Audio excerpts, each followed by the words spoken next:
महत्वाची बातमी, राहुल नार्वेकर आणि बावनकुळे सागरवर फडणवीसांच्या भेटीसाठी पोहोचलेले आहेत। राहुल नार्वेकर फडणवीसांना भेटण्यासाठी सागर बंगल्यावर पोहोचलेले आहेत। राहुल नार्वेकरांकडून विधानसभा अध्यक्षपदाचा अर्ज दाखल करण्यात आलाय। भाजपचे प्रदेशाध्यक्ष चंद्रशेखर बावनकुळे सुद्धा सागर बंगल्यावर दाखल झालेत। पराग शहा देखील सागर बंगल्यावर पोहोचलेले आहेत।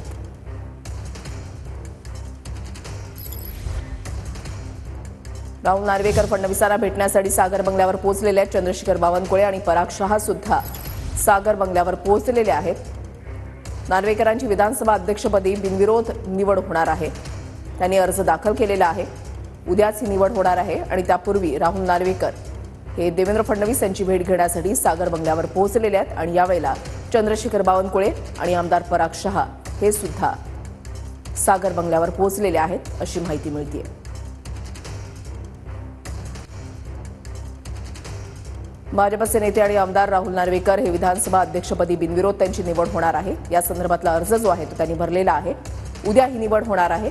तत्पूर्वी सागर बंगल्यावर जात देवेंद्र फडणवीस यांची भेट घेण्यासाठी ते पोहोचलेले आहेत आणि यावेळेला चंद्रशेखर बावनकुळे सुद्धा आहेत आणि आमदार पराग शहा हे सुद्धा सागर बंगल्यावर पोहोचलेले आहेत।